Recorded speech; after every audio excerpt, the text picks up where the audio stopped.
Alors,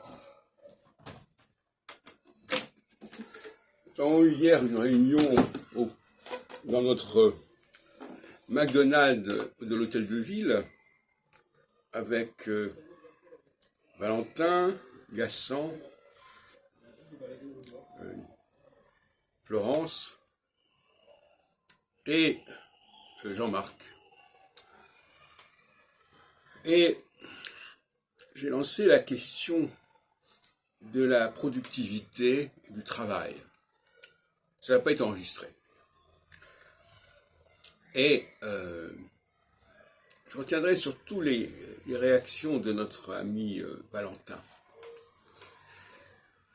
qui sont tout à fait révélatrices quelque part. Il déclare que les gens qui ne veulent rien foutre, on n'a pas à les employer et on n'a pas non plus à les payer pour quoi que ce soit, ni à les indemniser, ni à leur donner des allocations. Mais ce qui est sous-entendu dans ce propos, et ce qui n'est peut-être même pas pensé par Valentin, c'est en fin de compte tout simplement l'idée que l'employé ne fait pas ce qu'on lui demande, ce que lui demande le patron. Et à partir du moment où, et inversement, s'il fait ce qu'on lui demande, il n'y a pas de problème. S'il vient aux heures prévues dans son contrat, s'il accomplit la tâche prévue, il n'y a pas de problème. Donc c'est l'omniscience du patron, l'omnipotence du patron qui sait ce qu'il y a à faire et qui demande qu'on le fasse. Et si quelqu'un ne veut pas le faire, c'est une sorte de lèse-majesté, quelque sorte.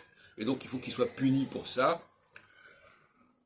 D'abord, on ne va pas le garder, en plus on ne va pas non plus le payer pour ne rien faire, pour ne rien foutre, comme dirait Valentin.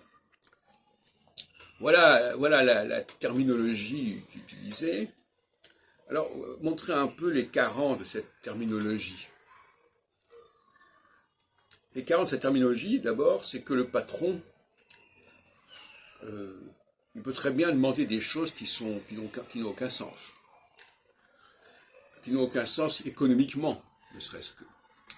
Mais, dans la logique de Valentin, du moment qu'il y a un patron qui donne un ordre, qui paye les gens pour faire ce qu'il a demandé, il n'y a pas de souci, il n'y a pas de problème. Tout est en ordre. Rien n'est déclaré. RAS. Donc, voilà où on en est. Donc, il divinise le patron, qui choisit cet employé, et on a l'impression, si vous voulez, d'un point de vue théologique, que c'est un petit peu comme quelqu'un qui n'obéirait pas au commandement, qui n'obéirait pas aux injonctions divines, etc., etc. Il a transposé, parce que lui-même est assez impliqué religieusement par ailleurs, il a transposé les interdits bibliques, les 10 commandements, c'est ça, sur la vie de l'entreprise. Et le chef d'entreprise, le patron, c'est un peu un dieu qui sait ce qu'il veut, qui sait ce qu'il fait, et qui veut qu'on le fasse comme il veut que ça soit fait. Et il y a un châtiment pour celui qui ne le fait pas. Donc cette vision est intéressante parce que c'est la vision populaire d'une certaine manière. Voilà, on a un emploi, on a une situation, on a une fiche de paye, on a un emploi du temps, emploi du temps aussi, et à partir du moment là, tout est en ordre, tout est OK. Voilà. Or, il est évident que il y a des activités qui n'ont aucun intérêt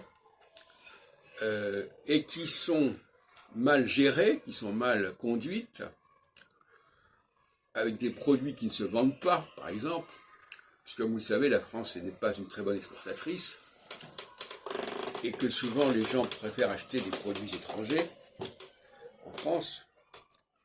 Voilà, donc il y a cette religion du chef d'entreprise. Et alors il nous parlait aussi des auto-entrepreneurs. L'auto-entrepreneur, ça aussi c'est sacré.